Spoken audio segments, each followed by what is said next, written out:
Hello, my friends, and welcome back to John's Rolling Life Vlog. Hope you all had a blessed day and a good weekend. I know I did. I went to church with my beautiful girlfriend and then went to get coffee afterwards and had a nice protein-packed vegetarian lunch. Yummy. Um, anyway, yeah, I hope you all had a great weekend, and I just wanted to come to you and make a video and recommend this wonderful book I just finished. Um,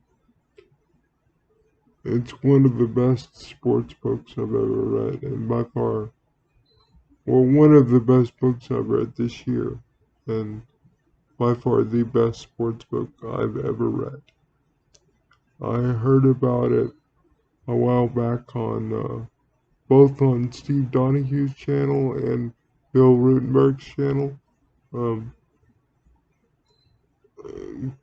any of you that watch Bill Rutenberg know that he's a teacher and a baseball coach, um, a history teacher and a baseball coach. And this is about a high school baseball team, so it always makes you think of Bill. Um, Shout out to you, Bill. But anyway, uh, this book is called One Shot at Forever, a small town, an unlikely coach, and a magical baseball season. Um, this book covers the Mackin Ironman of 1971 of Mackin, Illinois. Um, and it was a team headed up by Lynn Sweet. That wasn't your average baseball coach. Lynn Sweet came to Mackin, Illinois in the late 60s. He had a degree in English. He was looking for a teaching job. An anti-war, uh, agnostic, hippie, love all the time, free-going kind of guy. But he also used to be a semi-pro baseball player um, for a while.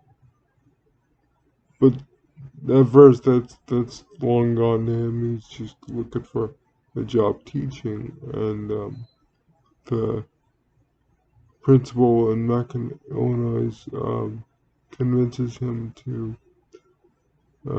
come there to be the English teacher, and he he's very unusual. His methods are very unusual.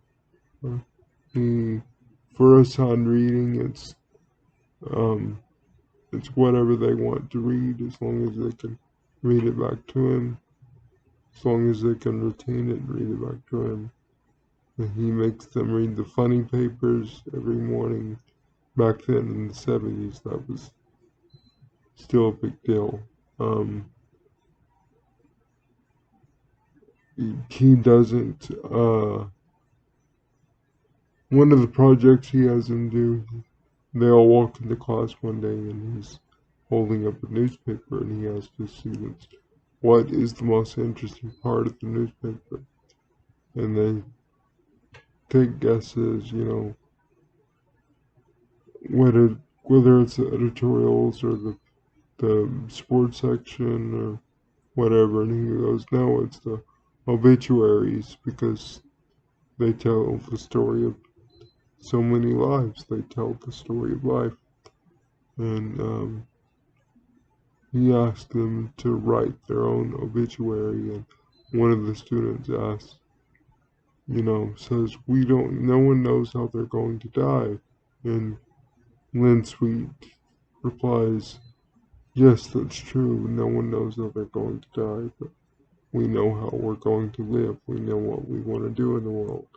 We know what we want to do for people and impact the world. And um, he's an unusual teacher.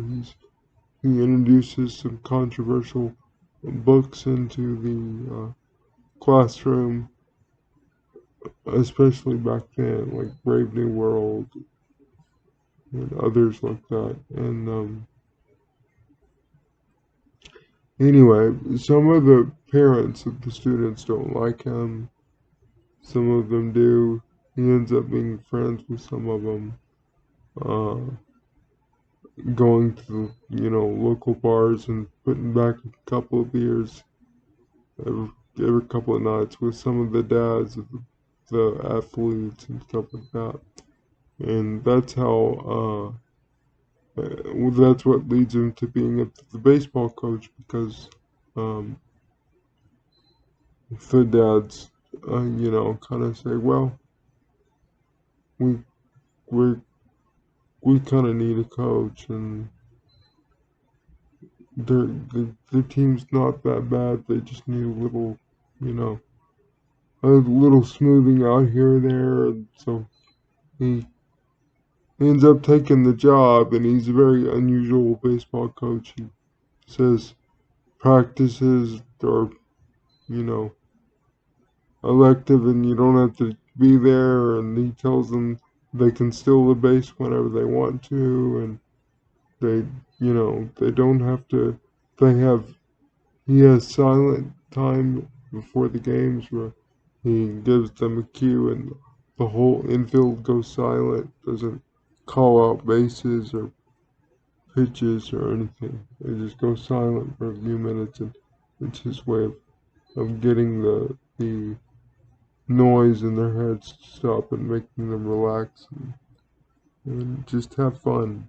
And he asked his athletes at one point in the book, what's the point? Why are we doing this? Why are we playing? And they say to be the best, or to win state or whatever. And he goes, no, the why we're playing this is to have fun. And I don't know, he just ends up forming relationships with the players. Some of the players don't have the best relationships with their dads and their moms. Some of them are on financial hard times, are having to work and help support their families at a young age. And it just, Lynn Sweet really, he went into that school and that baseball team, and he completely changed the lives of those students and those baseball players.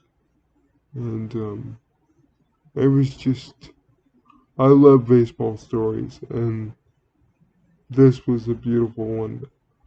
Both Bill Rutenberg and Steve Donahue said in their reviews of this book that they don't know how this is a movie, and I gotta say, I don't either.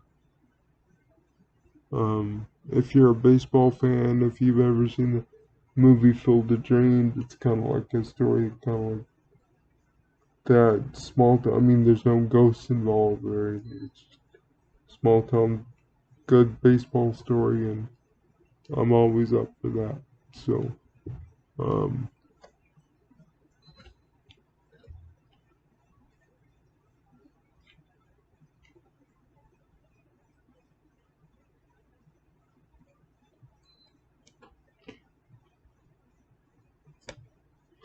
again, like I said, this is the best sports related book I've ever read. Best book of my year so far. And you know, man man was built to lead. Um, Human creation, we were all built to give back to each other. We were all built to lead in our own way.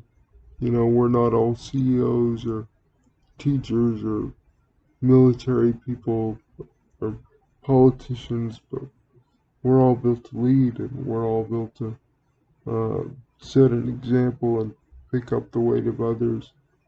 That's really, I mean, it's about small town baseball, but that's really what this guy went into that town and taught those people was just to love and to relax and to set a better example. And there's some good baseball stories involved too. Anyway, it's a beautiful book and I recommend it. Thank you, book two. You have a wonderful week. Talk to you later.